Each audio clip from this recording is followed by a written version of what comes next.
Okay, welcome to another episode of Kowalski Analysis. I think this is episode 23. And today we have on a special guest. Her name is Emma Goldie, and she is a meditation, mindset, and lifestyle mentor. But before we invite her in, I just want to tell you about a couple things that I'm working on. One thing is we are actually launching a new round of our Unleash the Best You course and community. So if you don't know what that is, I put a 6-week online course together really because, the profound impact that coaching had on my life over the last 9 years. Discovering my why and having a clear destination completely changed the trajectory of my life. So I've done several coaching programs through the years, and I found the best practices. I took some from Darren Hardy, some from Lori Lockamy, some from Pete Kolash, some from Aubrey Marcus, some from Gap, some from Landmark Forum, and I put them all into one 6-week course. And I'm really excited because people are having some amazing benefits from it. It really helps you not only figure out what you're here for, but it helps you set up a framework so you actually can achieve those things. And we're launching a new round on November 1st. So if you really want to use whatever season of your life that you're in currently, but especially if you're single, if you want to use this to its highest benefit and highest capability, it really works well for that. For years, I didn't view being single as a blessing. It was hard. It was difficult. And then I realized God gave it to me for a reason, because he wanted me to do something with it. And I had to figure out what that thing was. And that's what I want to help people do. So you can check it out. It's unleashthebest.com if you want to know more. And then the next thing I want to tell you about is CityFam. We just launched CityFam Live. So we're starting to do virtual events every month. We're having virtual renegades. We're having a happy hour every Wednesday. We're going to be doing special events like our Halloween event on Friday, October 30th. But we're really trying to give more value to our contributing members, which will soon be called FAM. Because we originally we started doing these things and it was just for people here locally in Baltimore where we originated. But now we are able to offer benefits to anyone wherever they're at. So we really just want to encourage people to support us, become a contributing member, a FAM member at cityfam.com/membership. You're going to get all kind of cool perks, discounts on your merchandise, access to our events virtually. You're also going to get coaching with Lori Lockamy. She's going to do a monthly coaching call. I'm on there. It's amazing stuff, guys. Literally, she's had the biggest impact on me of any human being that I've ever met. And she can really do the same for you. She's changed a lot of people's lives. So all that's included for as low as $10 a month. But you can go to cityfam.com/membership to find out more. Last thing, I just want to give a shout out to our sponsor, Micah Hughes, a good friend of mine that owns Mundal Real Estate Consulting. So if you are thinking about doing anything with real estate, whether you want to buy a home, you want to sell a home, maybe you want to invest some money, buy something to rent out so you have passive income, Micah does it all. He can even help you get your budget in order to do a financial snapshot where you can basically start to get a plan to save up and attain the dream of home ownership. He can help you with all that. He's a great guy. He loves people. He's a believer and just, really has a heart for people. So please reach out to him. You can drop my name, tell him that I mentioned you to him, that I mentioned his name on the podcast. But his number is 410-999-0495, or you can email him at micahhughes@mundalconsulting.com. And I'll put all that information below. But without further ado, let's welcome Emma Goldie to the show. Emma Goldie is your meditation, mindset, and lifestyle mentor who has worked with thousands of people from all over the world and from all walks of life. With over 3 decades of practice, study, and navigating many complex life situations, she now helps individuals and busy professionals overcome mindset and lifestyle imbalances through meditation and silent counseling to live their best lives. Her intensive retreats help people from all walks of life restore the body, mind, spirit system to full alignment, opening possibilities where used to lie limitations. Welcome to Kowalski Analysis, Emma Goldie. Thank you, Rob. It's so great to be here. I'm so excited. Yeah, I'm excited to talk too. I'm a big believer in quiet time and visualization, and yeah. Cool. cool. Yeah.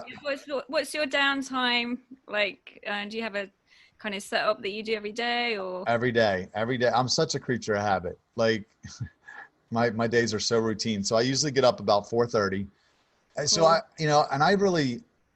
so I tweak it slightly. I almost think about routine for, reaching your best self, your full potential, really realizing your dreams.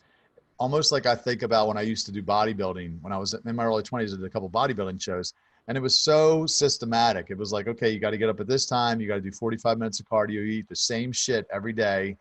And then you go and you get your body fat tested. And then they basically say, and they just dial you in to that date.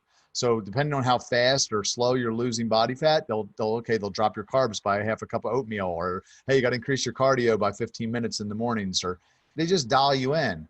So like I look at my morning routine, or my whole routine for that matter, as like dialing my life. Like I might tweak it just a little bit. So like recently I started getting up at 4:30. I was getting up at 4:40. So I brought it back to 4:30, and I started reading in the mornings. I'm doing my quiet time at the office because nobody's here because of COVID. So I'm able to be here by myself and look out the window at my house. So I just tweak it ever so slightly.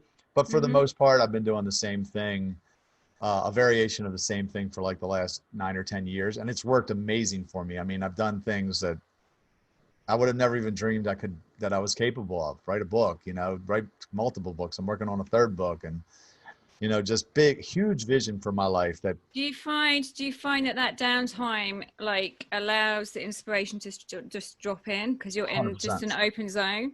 Yeah. 100%. It's the best. I tell people all the time, it's the time I get my best ideas. So I sit there, and I'm very interested to talk to you, because a lot of Christians, I'm a believer. I don't know if you're a follower of Jesus. Are you? I heard you do the Lord's Prayer on YouTube, so I wasn't sure. Did you? Cool. Yeah. So are you a Jesus follower? I love Jesus.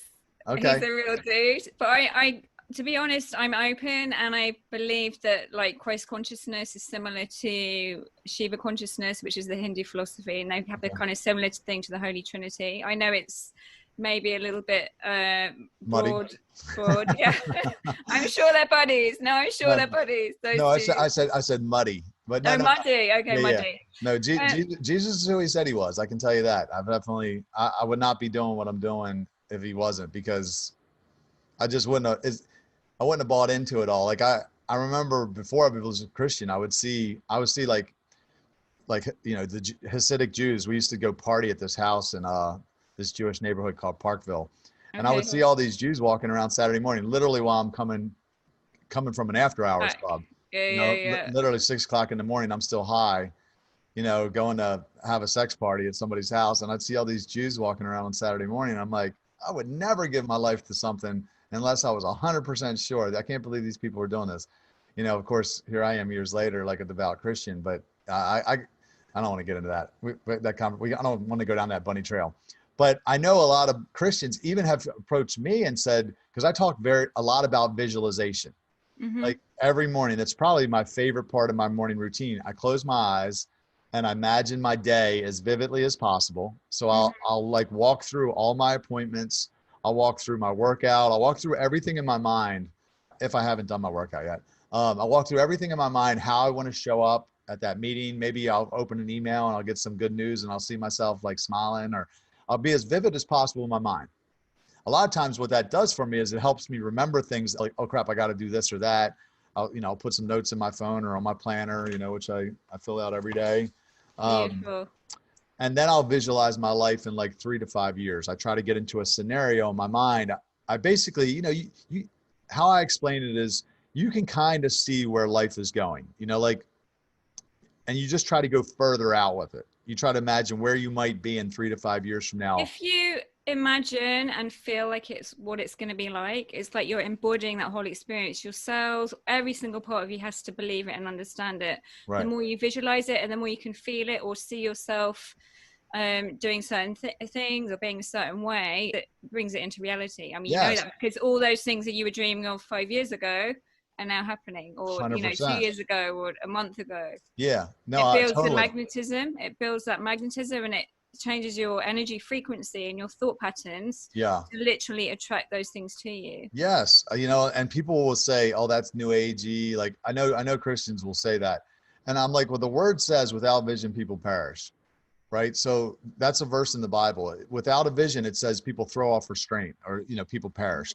You cast off restraint. And I tell people, before I had a vision for my life, I would sleep till 11 o'clock because I didn't have anywhere specific that I was going. No purpose, no vision, no connection to anything higher. Yes. And it's like, even, you know, Jesus says, you're gods. You create everything. You create it with your mind, with your thoughts, thought, word, and deed. Yeah. It's like, as you think, so you speak, then you become and you act. And all of those things you can't take back. So anything you're putting out in the world, it creates a magnetism. Even if it's the thought that nobody hears, it's still gone out. It still has it still has an imprint somewhere. Yeah. And I guess that's where the imprints thing is really interesting, because when you're a child, say for instance, you have an incident, your brother steals your toy or takes your toy, you don't get it back, and that was a really special thing for you. You make a decision that, you know, not anything special that you have is always going to go. And that decision is only made because you couldn't handle the thought and the feeling at the same time. So the mind creates a protection because it doesn't want you to feel that again. But actually what that protection does, it creates an imprint. So that scenario keeps playing it out because you've kind of lodged it in your brain. It's like a looping pattern. So when we talk about getting out of thoughts or habitual loop patterns, literally it's an electromagnetic thing for the body. I don't know if you know anything about Chinese medicine, acupuncture, meridians, all of that. Well, I did acupuncture once when I had sciatica, and it definitely helped me. But what you just said reminds me of something I learned in Landmark Forum. They call it getting out of the box, where you get caught in. I know people, I have friends that are literally in prison, these prisons that they've created for themselves, where this happened, so this means that. They try to attach meaning to things, and it didn't necessarily mean that. But because of the meaning that they attach to it, they imprison themselves and separate themselves from people that they love and love them, you know. But I don't know. They made that decision, and because they need to feel safe, like the ego has to keep them feel safe. Right. Yeah. So if they're feeling a bit too above themselves, it will have to bring them down. If they're feeling too below themselves, it have to bring them up. There's like a really safe parameter, but inside that safety, there's no room for, you know, living a newer purpose or having something exciting happen or living beyond what that safety limitation is. So essentially when we rewire or repattern the thoughts and we clear the old ones, what happens is immediately there's a whole new opening up with new energy, because the body isn't tied into just trying to make that safety the key thing, you know, basically in fight or flight. Okay, so let's back up. I want to go into that. So how did you develop this? Is this something that a process that you invented? I know you did you study Eastern medicine? Yeah, I went to India when I was 19. Okay. I studied meditation when I was 13. Can you define that? What is meditation? Because again, I know a lot of people, Christians, think it's very new agey. I don't know if I consider what I do meditation in the morning. I sit there in the quiet. I look out the window. I talk to God. I think, I reflect on my life. I write down ideas. I come back. I talk to God some more. It's like an hour long usually. And it's just me sitting there in quiet. You know, I follow this acronym from this book I read years ago called the Papa Prayer, where I present myself to God. First, I just kind of check in and I'm like, tell him how I'm doing. You know, I'm kind of tired. I'm like, you know, like whatever. I just talk to him like I would be talking to my father or a father. I attend to any feelings that I have of him. Like, see, is he feeling distant? Am I mad at him? Do I feel like he's, you know, like holding back or holding out on me? And then I present, I purge. So then I kind of examine my life to see, is there anything I need to confess? Anything in my heart that's dirty? Something that's not aligned. Any sin. And then I approach him as my first thing. So versus just going, like, I think a lot of people view prayer as just almost like a cosmic Santa Claus. So I don't do that. I mean, of course I do pray. I ask for things a lot after that, but first I'm kind of just trying to make sure me and him are connected, I guess. So I don't know if that is meditation technically, or how do you define it? For me, meditation is when you reach a point of stillness so that you can hear, so you can listen. So in essence, when a lot of people pray, they ask for things, but in your silence, you get your inspiration. 100%. So yes, for me, that is a meditation. And you know, that can be connecting with Jesus or God or the universal spirit, or I know that it's difficult to separate it, because when you're a believer, that's your alignment of truth. Sure. But essentially, for me, there's a part of God in all of us. We're connected in a really small way. It may not be the macrocosmic way, but it's a small way. And for me, by honoring ourselves and listening to the inner self, which for me aligns with God, then it's a way of us being in stillness so we can actually hear the answers. Because if we're so busy running or just asking all the time, many people ask and pray when they need something. What about when the going's good? What about being grateful? You know, how much time you can do a beautiful meditation, sitting in meditation, being grateful to God. Yeah, you know, everything you have. My pastor says, Jesus should be your steering wheel, not your spare tire. You know, like, don't just wait to the, you get a flat, then you got to pull it out of the trunk. Well, exactly. You need to build that relationship when the going's good, you know, because you want it on your side, basically. Yeah. So like, I know a lot of people, I think there's a misconception, even in Christianity, that God's just going to kind of do what he wants to do. And you don't have to ask, you don't have to pray, because whatever's going to happen is going to happen. I even kind of feel that a little myself. Sometimes it's like, well, and I believe that might be the enemy, because he doesn't want you to pray. He doesn't want you to establish that relationship. I believe that there's things that you could pray for and they won't happen. I believe that there's things that you don't have to pray for that will happen regardless, because they're just God's will. When you put your heart in touch with your higher will, I think it can move mountains. Yeah, exactly. There's things that are only going to happen. I think only if it's aligned with the higher will. I think it's if it's from a selfish point of view or selfish perspective. Yeah.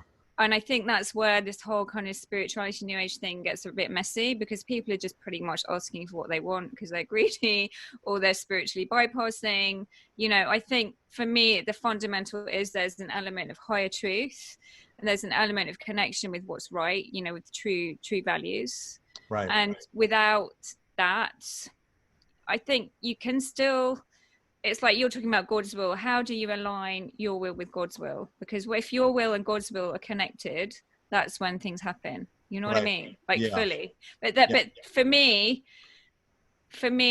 this is a conversation I wasn't expecting, but you have to win God's love. You have to win God's grace. You have to shout loud. You have to knock loud. You have to, in a way, give first place. Yeah. And I believe you have to be in alignment too. Like, meaning, totally. I do believe everything that you said, that we're all connected in some weird way. We're all connected to each other that we don't understand. And when you see people go out and do things that are selfish, they don't realize it, but they're hurting themselves, because you're hurting someone that's connected to you.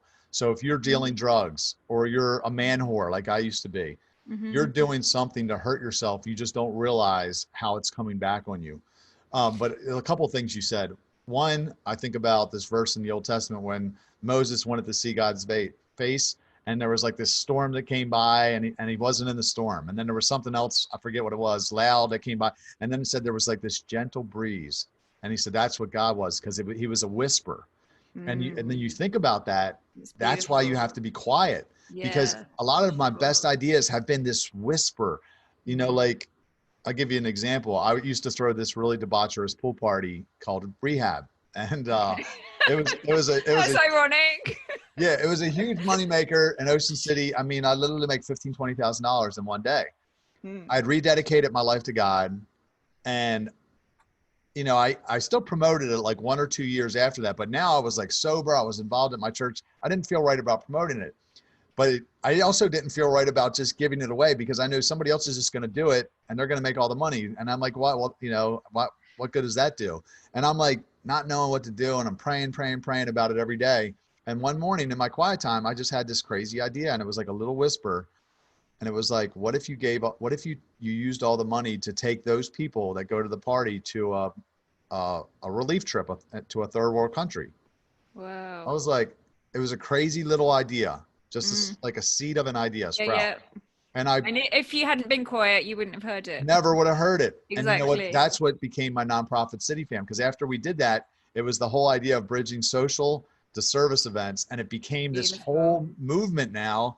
Wow. That's, you know, like literally my shirt. Funny. Yeah. But if I wasn't quiet, I don't know that I would have ever heard it. And I think that's where people make the mistake, because we get up, we turn our phones on right away. We're looking at our notifications. We're And also automatically. we've got a massive to-do list, so big that there's no space for breathing, no space for inspiration, no space for anything outside of our little box. Yeah. You know, we're working in a box, we're writing in a box, we've got to fit it into the box of time. We have to get out of a space-time thing, you know, we have to give ourselves space, we have to give ourselves time, and in that parameter, anything can happen. But you must be still, you must be able to learn to still the mind, you know. Do you tell people to do that first thing in the morning, or do you tell them not to take their phone off you know, I used to wake up at 2:30 in the morning, do like 4 or 5 hours of practice. Now I'm getting up at 9 a.m. because I'm doing a lot with America, and actually I kind of got on a burnout myself for a little while, and now I literally wake up, I run a long bath, it's kind of jacuzzi bath, I'm in there for 1-2 hours, and I start working at 10, 11. You know, have a afternoon rest and a meditation, and so I'm doing kind of 2 work batches. But in a way, a routine's really good, but sometimes you also need to break out a little bit, because if you've managed to find that space of time, you know, where you can find your still point, I guess is what you call it. Yeah Okay. But sometimes you have to kind of venture a bit out of that, you know. You might just have to drop everything and go away for 2 days, or like mix up your afternoon. Like now I don't do my meditation in the morning, I dance, I run the bath, I have a massive bowl of fruit, I listen to trainings, or, you know, get inspirations from my creativity. And sometimes I think you also need to mix it up, because you can kind of become safe in your zone as well. But saying that, you know, it depends, but the inspiration for me comes in on unknown moments, you know, like special moments I give myself that are not always expected. I've received a lot over the years in my fixed meditation practice, which happened at a certain time every day for, you know, over a decade. I had the same consistent practice, and it was mind-blowing. Yeah. But also you kind of get to a point where you're just more permanently in that zone of connectedness. Do you know what I mean? Yeah, I think so. What is your meditation like? What is it? Are you sitting there like with your eyes closed? Are you going on? I had quite a big practice of singing, chanting, and meditation, Kriya yoga, which is like different techniques that get the internal electromagnetic system working, a bit like Kundalini yoga, but a bit softer. I think Kundalini yoga is good, and when it's used right, but I think often it's not used right, actually. Right. So and then the meditation I do is going into a point of stillness, but everything I'm doing before then, like, I mean, I teach yoga, but all my yoga is around getting the spine aligned, getting the energy to flow correctly, making sure the head is in the right place. So you've got internal astral nerves, which are like electromagnetic system frequency. So all of those are aligned and working like in their full optimum potential. And then you can be really still, you can be really quiet, you can hold that space for a lot longer, get more profound information, and it can become more permanent. So it's not just 20 minutes in the day, but actually that space can then extend out. Like, you know, like you say, sometimes your meditation is 1 hour or 2 hours long. Yeah. And you're living that anyway, because of what you do. You're in service. Like when you're in service, for me, that's also an extension of the meditation. We run a homeless soup kitchen, and I was working there for a long time. A lot of the meditation I've done over 10 years has been for charity, because I had another business and I was just loving, you know, putting that in. But that service as well, for me, is a really big part of living a true valued meditative yogic life, or yogic or a good life, whatever you want to call it, you know. Yeah. And that service, which is, you know, your service is to Jesus Christ and for what you do for the people, and that is your dharma. It's like your path, because you're connected to your true higher purpose, right? And it integrates with what you do in every day. And for some people it may not be through religion, but hopefully it's in a point of goodness, you know, in a point where they're giving back, in a point where they're living for more than just themselves. Yeah. And I think as community people, we can't ignore, you know, that we're meant to be part of a community. We kind of, again, we're all boxed off in little houses doing our own thing, jealous of what the neighbors got, or, you know, little things which actually limit us. You know, they limit our growth because we can't see a bigger picture of expansion. So you had mentioned something a second ago where you talked about your head being in the right spot and something about a frequency. Mm-hmm. So I don't know what made me think of this, but do you know your head's an antenna? Did you know that? If you're ever in a parking lot and you can't find your car, like you hit your button and you don't know where it's at, you're too far away. If you put it under your chin, it broadcasts the signal further. Did you know? Wow. Yeah. I definitely are. 100%. I mean, I know that we're electromagnetic beings, but I've never tried. Oh yeah, your head is an antenna. I don't know. You just said that, and I'm like, so I've always thought that has something to do with like the law of attraction. You know, because if you are thinking things, you're broadcasting these thoughts out. Every single thought you send out, it lands somewhere. You know, that's why you've got to be careful of your thoughts. Of course, sometimes we think bad things, you know, and after we've thought them, we can't take it back. It's even worse if we say them or act on them.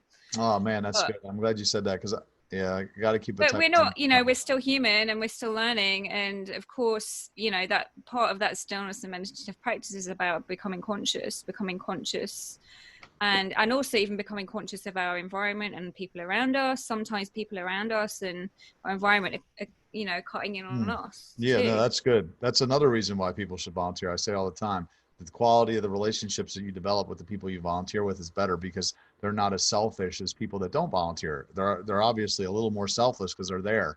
But you know, the word says that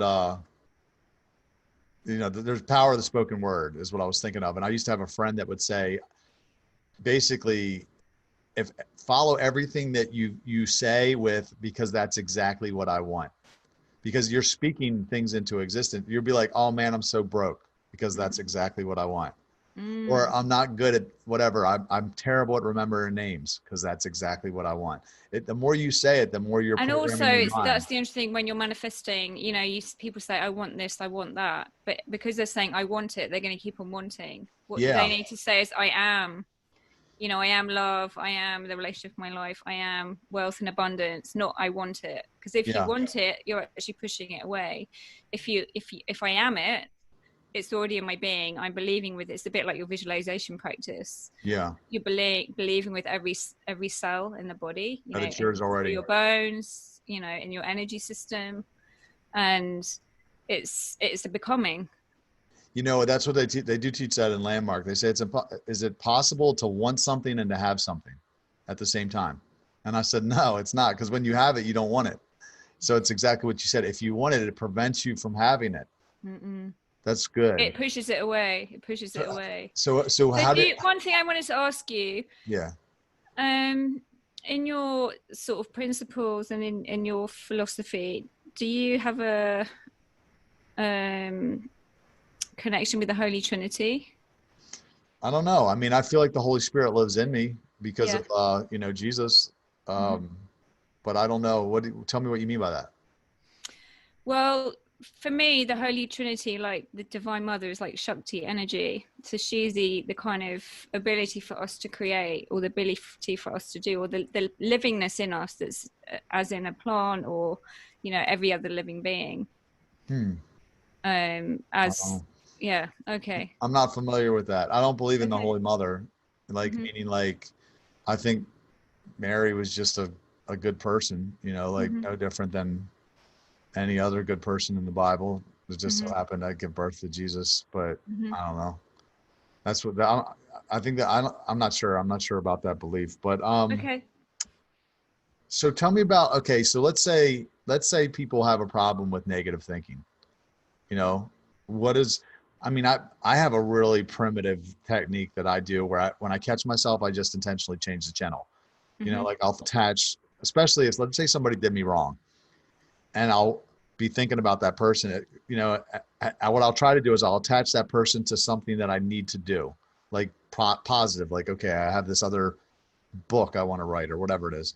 So I start thinking about this person, I catch myself, because inadvertently it'll go there, and then I'll turn it and I'll start thinking about some idea for the book or whatever. That's just something that I came up with on my own. I'd love to hear, like, what do you do? How do you prevent yourself from thinking negative thoughts? Because I want to say naturally, I think if you don't control it, I want to say like 70% of your thoughts are negative, compared to 30% positive naturally. Like it's that far out of balance. Yeah, maybe even 80-20. It kind of depends on the environment you were brought up in. Yeah. Most of us had things happen when we were kids, and maybe they were intensive traumas, or maybe they were just small things. But whatever happened at whatever age, we made a decision, and that kind of kept looping, you know? Yeah. And to really release them, I mean, the technique that I use is you use meridian, which is the electromagnetic points. You can put your fingers in certain places and breathe, and that rewires the electromagnetism of the meridians themselves. So it literally will kind of divert the roadblock. It will remove the roadblock, and then that thought then won't be continuous. After releasing that thought, literally, then after that you have to kind of start looking at your behavior, because whatever behaviors you've built upon having that thought suddenly won't be relevant anymore. So there's a little bit of navigation around, you know, if you've in a certain relationship or showing up as a certain person in work, and all of those things have been built on that belief, then ultimately all those other things are going to transform. And that maybe has some pushback from people around you. Like if you're, you know, a deep carer, which was maybe compensating for something that when you were small, and suddenly you realize, well, hang on a minute, maybe caring isn't such a good thing. Maybe I want to do what I want to do, or you've got a higher calling for something else. Right. Then everyone around you is like, well, hang on a minute, I'm just not getting the goodies from you anymore. What happened? And there's, you know, there's like a power struggle or a disbalance, because you're then not surviving out of this, you know, ego place, and they all of a sudden have to look at themselves differently because you're not being who they wanted you to be. So then they've got to look at their fears or concerns or worries. But most of those imprints came out of fight or flight, even though maybe we weren't in such a, you know, high risk situation, because we came from the animal world and we still have those tendencies. Our body automatically wants us to survive. So those smaller things that happened, or bigger things, they to a degree or another put us at risk. So then we protected ourselves. It's a bit like if you have an injury, if you've done bodybuilding, you know, if you have an injury and you pull your bicep, then your tricep has to compensate. Yeah, absolutely. But for the tricep, when the bicep gets better, the tricep is still strong and it doesn't know that it has to release, and the bicep's now okay. So literally, through a system called kinesiology, you can release and then get the other one to work. It's like a partner. This is a bit similar in the thought. So you're literally releasing, rewiring, and then it can all function like normal again. So because the body isn't using all the energy holding that thought in place, it suddenly opens up to a new possibility. So it's part of a, I suppose, personal growth, or, you know, awareness building exercise, but it ends up having repercussions in all areas of your life. Are you familiar with Enneagram test? A little bit. I did it a long time ago. So yeah, it's something that we went through recently with people in City Fam, and I was an 8, and you know, like an 8 is kind of like driver, aggressive, pioneering. I think I'm a bit like that. What they said is it has a lot to do with your childhood, where maybe you were like bullied or taken advantage of, so you had to develop this like hard exterior that protects yourself. So, you know, I would have never thought that before I read that book, because I would have just thought, well, that's just me, you know, like that's how I am. And yeah, so those personality characteristics and traits came in, you know, when you were born. You know, you were much purer with just enjoying life and just being. So essentially what we want to do is remember that state by unremembering all the things that happened, you know. But I mean, to control the thoughts, one thing is obviously maintaining a balanced spectrum of the mind where we can control the thoughts and hopefully not send out bad thoughts and not create bad karma, or however you want to say that. But if you release them fully, then that opens up a whole new spectrum. But still, even in maintaining them, we have to just watch our thoughts, take the quiet time, count to 10, you know, give ourselves more time for self-love, self-reflection, and self-care. And, you know, some of that can also be obviously building good values. It's kind of hard work. It's a lot harder work than just releasing them. Right. But I think as human beings, we have a responsibility, because we do, you know, come from the animal kingdom and still have, still have survival tendencies. And, you know, we're kind of stupid, you know what I mean? someone's walking down the road and they're no threat, but we might feel threatened because of something they're wearing, or I don't know, just a sense that we get, or because we're feeling insecure about ourselves, whatever it is. But the smallest thing can trigger those reactions. And as we become more robust and healthier, and we kind of expand our adaptability and our tolerance and our consciousness, then we have a much wider spectrum of being able to exist more comfortably. But I guess the real thing would be to release them, you know, from when they started, and then that just gives us a kind of clean slate in a way. Yeah. How do you do that? How do you release them? You, depending on which emotion it is, you put your fingers on a certain point and you do a breath. I mean, I can do one now with you if you want. Sure, let's do it. I mean, yeah. I don't. Do you have to know what it is? You have to know what specific trauma, like. You don't have to know what it is, but maybe you have a certain emotion that's, you know, pertinent for you, that comes up a lot. So we could focus on that, or we could just do a general clearing, which will just bring you in alignment. Yeah, let's do a general. Okay, cool. So if you take your two right first fingers and come across from your armpit about 6, 7 centimeters, 3-4 inches, a little bit higher, release the arm down and just have a poke in there and feel a like tender spot in there. See if you can feel the tender spot in there. Yeah. Okay, so I want you to take a breath in through the nose, not too deep, and then I just want you to exhale a short and long breath out together. So short and then long. So inhale, inhale, inhale, inhale,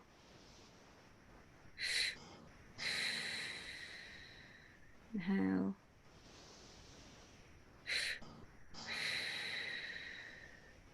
beautiful. Now we're going to go to a point under the nose. You look really relaxed. I feel relaxed. Cool. Point under the nose. This is kind of for reassurance, help with our confidence. So inhale. Again, short and long breath. Inhale.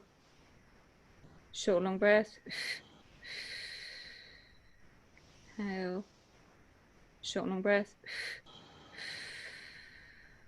Inhale. Short and long breath. Beautiful. Now we're going to go under the lips, on the chin. Nice inhale.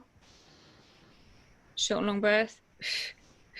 If there's anything stressing you out, just bring it in mind as you exhale, so you can kind of breathe in a sense of composure, strength, confidence. Then short and long breath. Inhale.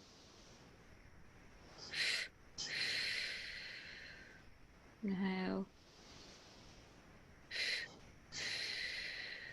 Beautiful. Now we're going to take a couple more points. One is under the arm, under the left arm. It's about 10 centimeters, other arm. So right hand under left arm, yeah. Yeah, pretty much where your fingers are. Can you just poke in there, feel if it's tender? Well, it's all a little tender. Yeah, a little bit down. Yeah. Yeah, okay, cool. Now relax the arm. Keep the fingers there. Relax the arm. And as you inhale, I want you to breathe in a sense of confidence. And as you exhale, just feel yourself just releasing anything that's stopping you moving forward in life.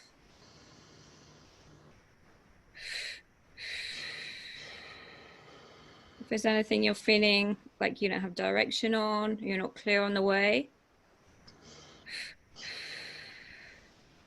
anything you feel you need more motivation for, breathe in the motivation and just release any stagnancy.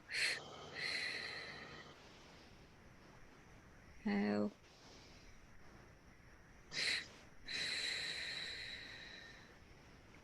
Inhale.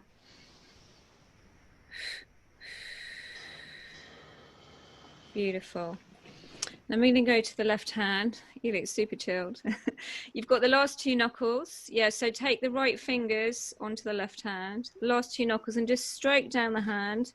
This is like a real healing spot. from that lost in between the two knuckles and just down the hand. And just, you can just ease and smooth it in. This is a really nice point if ever you're feeling stressed. It's like a stress healing point. Help you relax down.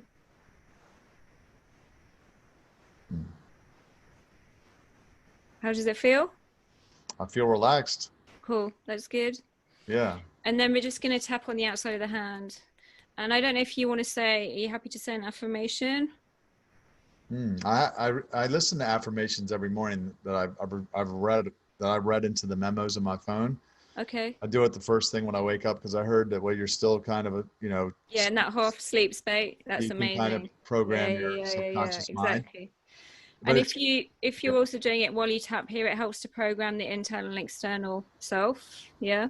Mm-hmm. So we can say something, I'm strong, courageous, and ready to move forward. I am strong, courageous, and ready to move forward. I'm strong, courageous, and ready to move forward. I'm strong, courageous, and ready to move forward. I'm strong, courageous, and ready to move forward. I am strong, courageous, and ready to move forward. Cool. There you go. Yeah, one of the things I say is I wake up early. Mm-hmm. I wake up early. First thing, excited to tackle the day and leave my mark on the world. You know, like, as I was not a morning person. That's so cool. Yeah, so for me to do that, like literally sometimes I'll catch myself laying in bed after the alarm goes off and I'm like, wait a second. What are you waiting for? Yeah, you jump out of bed excited. Like, what are you doing? But no, affirmations are huge. I think you were mentioning those I am statements, like it's so important to say things even if it's not true. Like I say, I remember small details about people and make them feel important.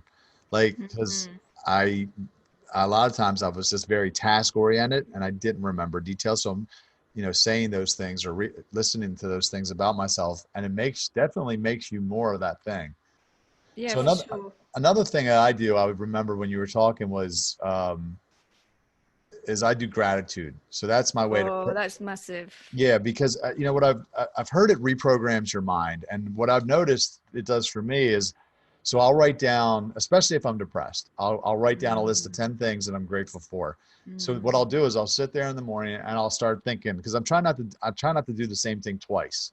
So of course that's challenging when you do it regularly. So you're like, okay, well, there's always something that happened or is happening that you're, since the last time you did it, that you can be grateful for. But then you're like looking for other things. Like, I'm grateful my kitchen or my office is close to the kitchen, or I'm grateful they have stevia at my office, or just little things, right? Yeah. But you'll be sitting there trying to think of these things that you're grateful for. And then what it does for me is, as it's challenging for me to think of new things. But then I'll start living my life and I'll see something. I'll be like, oh yeah, I'm grateful for that too. Why didn't I think of that earlier, kind of thing. And it does retrain your mind. Well, yeah, and also it's like it's easy for us to be in sometimes victim mode or complaining mode. I know that we have different personality things that put us in places. Yeah. But when you start actually seeing, the wonderment of life, the miracle of how things can come to you, and being grateful for even the smallest of things. I mean, gratitude journaling is a big part of my practice as well. And also you can even be grateful for things before they've happened. That's another way of kind of calling them in, like you visualizing. If you're visualizing and you're saying I am, and you're writing I'm grateful for, and it kind of brings the future closer to you. Wow. I like that. Yeah. That's powerful. I'm going to do that. So what are your intensive retreats? What have you been doing with COVID? I guess you're just doing them virtually? No, right now, this is why I've launched online. So I'm doing sessions. I've got a 12-week program. I've got a Reset Your Mindset, which is a totally free 5-day video series. And that's really powerful. People are getting amazing results. And then working with me online is not so much about the meditation, although we go into that, but it's much about clearing things, getting people to find their purpose, connect with parts of themselves maybe that they left behind, the aspirational and creative and purposeful things which they used to want to do, which have kind of got covered up in stress, family, other commitments, or them putting themselves down or disempowering themselves in one way or another. Yeah. So we use a technique called silent counselling, which is similar to what we've just done. Basically, the person doesn't have to talk about the whole issue or the whole trauma, but we figure out which energetic points are blocked. We can connect back to a time and kind of visualize it as we're clearing, but we don't have to go through the whole thing over and over again. And often with that process, people don't even necessarily remember the incident that happened. It's small, like something happened when they were much smaller, and it's not a massive thing. Right. But then through the polarity navigation, we could look at all different parts of your life. We look at your polarity, your destination, your course, where where you are now. We look at your self-care, the structure of your life, your mission, vision, the environment that you're in, and time and space, how you use time and space, because time and space are really powerful. They're like, two of the first creative principles. And if we can start to get it, like when you create space in the morning, you're creating that bubble. Right. And it's within that you're creating, you're sending your thoughts out, you're getting your inspiration back. Similar with time, if we're clever with time, if we create a block of time, sometimes even that there's nothing in, and just expand into it, doing something that we love, getting in touch with a higher vibe frequency by doing something we love, then immediately it takes us out of that regimented, do this, do that.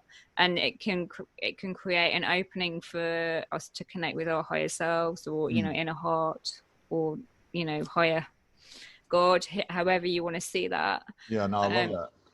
For us to really connect. And most people, are in pain or are miserable or not very nice people because they're not connected to their true self. They're either projecting on someone else, that they're not a good person because they've got what they want, or they're down on themselves. And it's like, we just need to turn inward, take responsibility for what we've got, and make it good. I love that. So yeah, it's exciting. The results are amazing. People are turning things around so quickly. I'm blown away because I've been working so long, for 10 years with people. We do like sometimes 2-week retreats with people, or 3-4 intensive days. Have a lot of people coming from abroad. But obviously when you can work intensely with someone, there's a lot you can do. But it's been amazing, this technique, combined with a bit of meditation, visualization, journaling, people kind of really dialing in. Like you say, it's like dialing in. What's my, where do I want to be? Where am I at?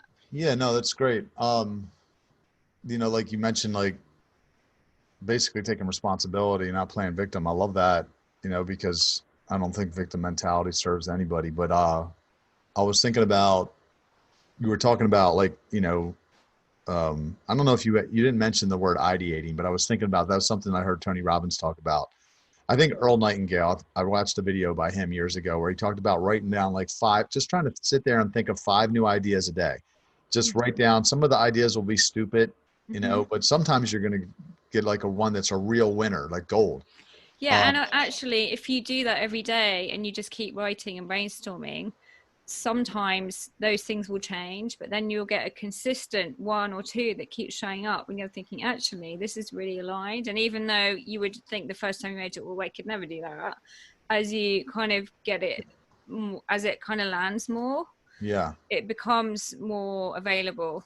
You know what I mean? 100%. This is what I often say about my vision is like, for me, it was almost like I picture like a ship, sailing, and you see something on the far away on the horizon. At first it's just a speck, and you're like, I think it's something, and if you move toward it, it'll become bigger, and if you keep going toward it, it'll become bigger and clearer, and then you'll start to see it, and you'll be like, holy shit, this thing is way bigger than I thought it was.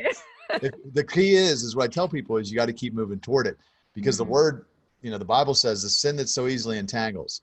Because there's going to be so many distractions and things that come along to kind of try to get you off course. As you have to be like this. You have to be tunnel vision and just look and move toward it. And if you don't take your eyes off it and you keep going toward it, it'll become bigger and clearer. And then eventually. Yeah, and also the thing is, if you did see the whole of it in its entirety in the first place, you might never do it. Because I set up a homeless soup kitchen like 10 years ago.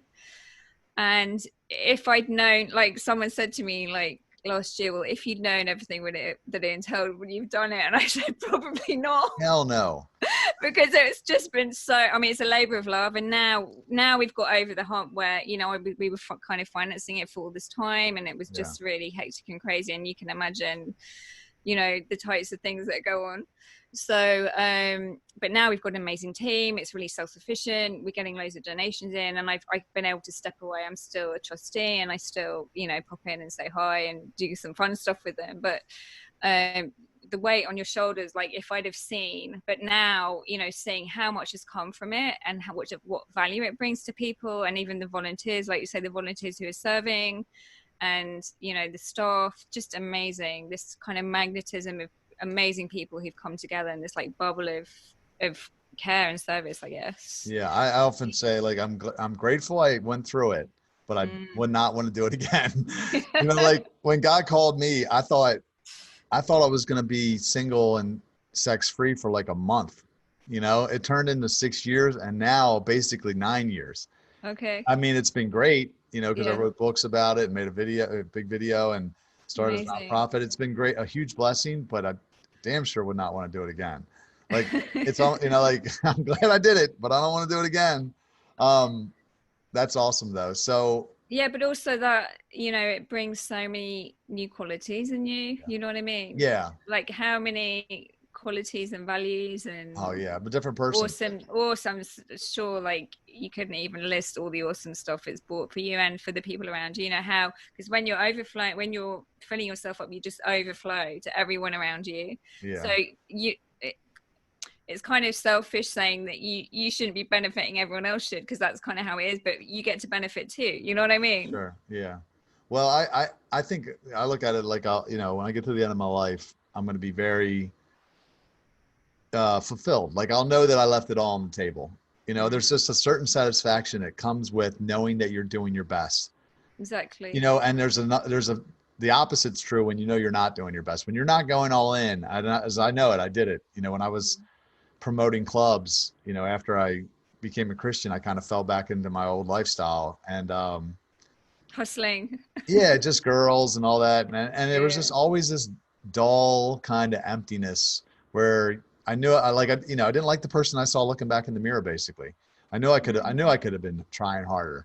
It's almost like somebody that's really overweight. They know that they could probably be in better shape if they put the work in, you know. So, but there's a satisfaction that comes with being very healthy too, like eating good and being lean. It's the same thing when. Do you think, one thing I want to ask you, because for me, one of the most difficult emotions is shame. And I think that's probably, I mean, it's still easy to clear with my system, but it's probably one for me, which I see the most kind of self-destructive behavior with. Yeah. And obviously the more self-destructive behavior comes, the more shame comes. And I think it can lead people like to really, you know, difficult situations. I'm sure I dealt with a lot of that. Yeah. But it's nice to know it can be released, but I think that's probably, especially probably for guys, because women can talk a lot better, you know. And if you don't have a faith, if you don't have that outlet where you've got that connection, I just think it's a really difficult emotion and a really potentially difficult thing to get out of, you know. But I guess it's good for people to know there is a way out. And like with guilt, you can say, I've done something, and, you know, it's an action that you've done, not who you are. With shame, it's much more down on yourself, you know, for a really deep internal. What do you tell people to get rid of their shame? Well, there's just some points to breathe, you know, breathe it out. But then, you know, I guess they have to stop doing whatever they were doing to feel shame. That can be thoughts or it can be actions. Right. But sometimes, you know, we did shit when we didn't know any better. Do you know what I mean? Right. Absolutely. And we did our best, and, you know, our parents did their best, and whoever was in the situation did their best. Yeah. Hopefully that, you know, that we may have been caught up in. But yeah, it's, do you want me to show you the shame point? Hang on a sec. Where are we? 2-6.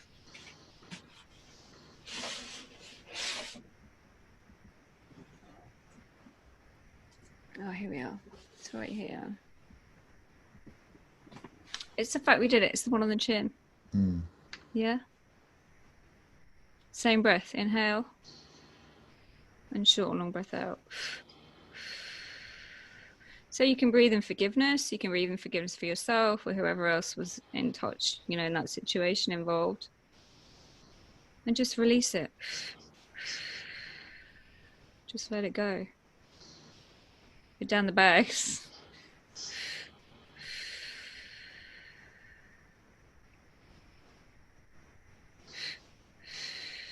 Now, do you find maybe we were just stupid and ignorant and didn't know any better? You know what I mean? No, of course. I had both. Some said when I was ignorant, some said when I was just weak. Yeah. Do you find that a lot of people's shame are tied to, because this is something I heard Andy Stanley say years ago, that when someone says they have like something like a deep regret, he said 100% of the time it's sexual. Do you find that that's true with shame? Is it a lot of sexual stuff? It can be. Not always. You know, it can be shame for not having done something for somebody when they were alive. Yeah. It can be I mean, I suppose deep shame is probably related to something deep and heavy that someone's done. Right. You know, something that they feel they can't forgive themselves for. But sometimes those things are kind of not really that big a deal, or they're kind of weaved into other emotions and in situations where someone felt they had to be something for somebody and they didn't necessarily know all the situation. Yeah. You know, I had a girl come and she felt so ashamed, but so she was kind of caring for her dad, but she didn't know at the time that he was an alcoholic and abusive to the mom, and the mom hadn't told her because she wanted her to have a relationship, but she took that role on to care for him, and she was always feeling guilty and tied in, and it was a really deep, you know, self-destructive thing for her. When actually her mom, you know, for whatever reason didn't tell her because she didn't want to break the relationship, but she could have also told her and she would have had a really different life experience, you know what I mean? So she was acting on something that she didn't know. Wow. So there's, you know, there's always kind of I guess is that meaning again, attaching meaning? Yeah, it's attaching meaning, but we don't have all the facts. Right. We're attaching meaning because we're feeling something and we're thinking something. They're not connecting. We don't know what to do, and we make a decision. Yeah, it's like a false. It's like, how can an 11-year-old or a 3-year-old or 5-year-old make a decision on the rest of their life because they felt bad because of something they couldn't control? You know what I mean? No, totally. I mean, you think about like, well, the word tells, you know, and I try to live my life as close as I can to it. But it says basically, if you have something against your brother, or you realize your brother has something against you, it's like, leave your gift at the altar. It basically says, don't even bother acting religious. Don't go to church and try to act religious. Go to the person and try to get it straightened out. Because I think what that does is it allows you to clear up the misunderstanding. Because again, we're trying to judge people's intentions, which is impossible. You know, because if you try to judge people's intentions, it doesn't matter what you do. You could do the best act in the world.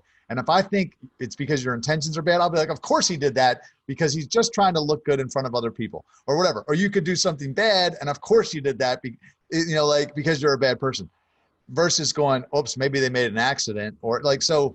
Yeah, or maybe they did the best they could do and they didn't have all the information, or maybe they did it for a certain reason which you don't know. You know what I mean? Yeah. No. So I think that that's important, because the enemy's number one tool is offense. If he can get us offended at each other, separate us from each other, then he can divide and conquer. So anyway, I don't know why I went down that path, but tell people how they can find you and like what you got coming up, what you're excited about. Yeah, I have a Reset Your Mindset 5-day experience. You can find that on emmagoldie.com. You can also contact me through there. I've got the Facebook group Reset Your Mindset with Emma Goldie. I'm Emma Goldie on Facebook. And yeah, I'm doing in the new year, I'm launching I've got my individual coaching, which is 12 to 18 weeks, which is one-to-ones. I'm actually launching a group coaching program in January, beginning of the year, which is going to be really cool. It's full of all the different polarity spectrums, like our spectrums of self. And it's also really practical. So it's kind of really holistic, but it's really practical. And I'm a really active person, you know, so even though I'm meditating, all of those values are underneath what I do. We have to be practical. All the bits that I've added on from this silent counseling polarity are helping us to get quick results. We don't all have, you know, half a day every day to sit and meditate. We can't sit in a cave for 10 years. Or sit in a hot tub for an hour plus, right? Yeah, I know. I'm like, damn, I want to do that. That's my thing. So what about What was I going to ask you? Where are you at in the UK? That was what I wanted to ask you. I'm in I was just Essex. Essex. I was just over there. You know, I was Were you? earlier this year. I was supposed to do a book tour, and then everything broke out with COVID. Oh, so you flew back without doing it? Yeah, we did a couple of spots, but not many, not nearly as many as I thought we were going to do. But yeah, I think we were in Essex. Eagle and Child, where's that at? The bar. Yeah. That's where C.S. Lewis used to hang out. Oh, I don't know. No? Okay, sorry. anyway. Yeah, but there's an Essex not far from where I live, Essex, Maryland. Okay, cool. But it's not nearly as cool as your Essex. All right, well, that's great. So thank you so much for coming on. I'm going to put all the links here in the show notes so people can find you. Are you on Instagram also? Yeah, Emma Goldie Coach. Okay, I'll put that in there as well. So it's so great to chat with you. I've really loved it. I loved it too. Thank you for coming on.